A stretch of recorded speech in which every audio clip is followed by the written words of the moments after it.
Halo semuanya, perkenalkan nama saya Jasmine Angelia Suryawan dari Departemen Statistika Bisnis IPS dengan nomor NRP 2043211048. Kelompok besar Arjuna, kelompok kecil Sri Kandi. Pada kesempatan kali ini saya ingin membahas tentang KPP-LKMM Praditi Vokasi ITS dengan topik kesalahan berpikir. Kesalahan berpikir adalah kegagalan manusia menggunakan akal pikirannya dalam memutuskan atau mempertimbangkan suatu hal atau tindakan yang ditandai dengan tindakan yang tidak sesuai dengan tujuan yang diinginkan. Adapun jenis dalam kesalahan berpikir ada 6, yaitu strawman, ad hominem, appeal to popularity, genetic fallacy, stereotyping, dan overgeneralisasi. Jenis strawman adalah ketika lawan bicara akan menyederhanakan argumen yang diberikan agar mereka bisa menyerang argumen tersebut. Lalu jenis ad hominem adalah ketika mereka menyerang pribadi dari orang yang melontarkan argumen tersebut. Lalu jenis appeal to popularity dilakukan dengan menggunakan pernyataan sebagian besar masyarakat. Berikutnya, jenis genetic fallacy adalah ketika menjudge sesuatu baik atau buruk berdasarkan asal pernyataan atau siapa yang menyatakan argumen tersebut, bukan isi dari pernyataannya.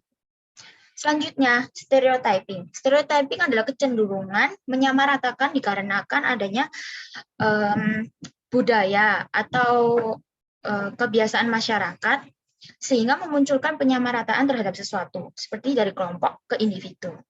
Lalu yang terakhir adalah overgeneralisasi, yang sebenarnya sama dengan stereotyping, namun yang membedakan hanyalah ini terjadi dari individu ke kelompok.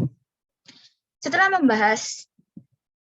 membahas jenis-jenis dan definisi dari kesalahan berpikir, saya akan memberikan contoh video sebagai berikut.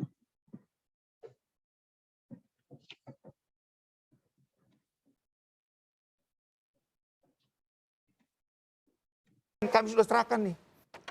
Jadi menjelaskan Paulus Prananto yang memiliki 99% saham. Tidak ada kaitannya dengan Luhut. Tidak ada kaitannya dengan Luhut.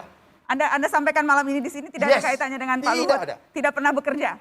Kalau bekerja dulu, ya sudah keluar. Berarti ya. Apa salahnya saya? Berarti ya sempat ada jejak-jejak. Oh, kalau jejak karena dia pernah di tempat Luhut, ya namanya jejak. Ya, pertanyaannya sekarang. Berarti tepat dong ketika dikatakan ada jejak-jejak karena memang sempat ada jejak, sempat bekerja. Ya kalau itu jejak dengan dikatakan ada bermain ya beda. Adakah bedanya di situ? Pertama gini, sejak awal kan sebetulnya alasan melaporkan ke polisi dan somasi itu berbeda-beda. Jadi kami di koalisi juga bingung. Bahkan malam ini Bang Junifer menambahkan lagi, tadi mengatakan ini bukan riset keseluruhan. Jadi yang diserang risetnya, jadi ini berkembang lagi. Jadi yang mana sebetulnya?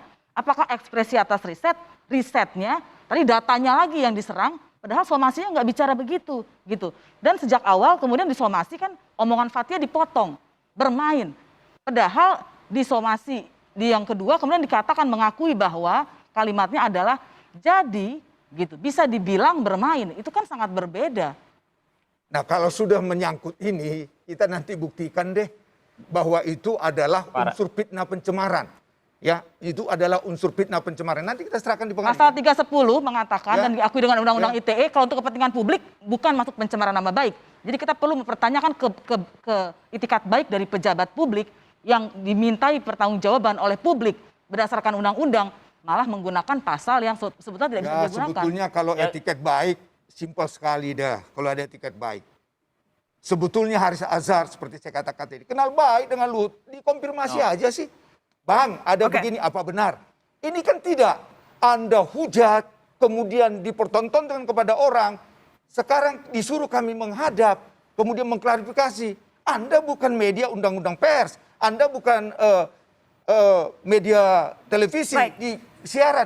Kemana? Kemana kami pergi? Satu-satunya adalah pergi kepada kepolisian. Oke, baik.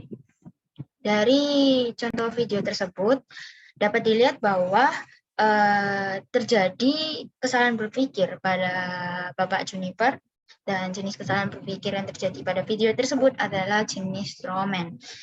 Hal ini dikarenakan Bapak Junifer menyederhanakan argumen dari Ibu Asfinawati, di mana Ibu Asfinawati dalam video tersebut hanya menyampaikan kebingungannya mengenai omongan dari Pak Junifer dan juga bertanya mengapa video disomasi dipotong yang mana itu membuat adanya kesalahpahaman.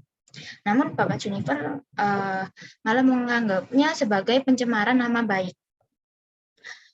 Seharusnya di sini Bapak Junifer bisa lebih fokus lagi dalam mendengarkan dan memahami apa yang disampaikan oleh Ibu Asfinawati dan juga tidak cepat menyimpulkan argumen yang diberikan dari lawan bicara agar kesalahan berpikir bisa dihindari. Sekian dari saya. Mohon maaf apabila ada salah kata. Terima kasih.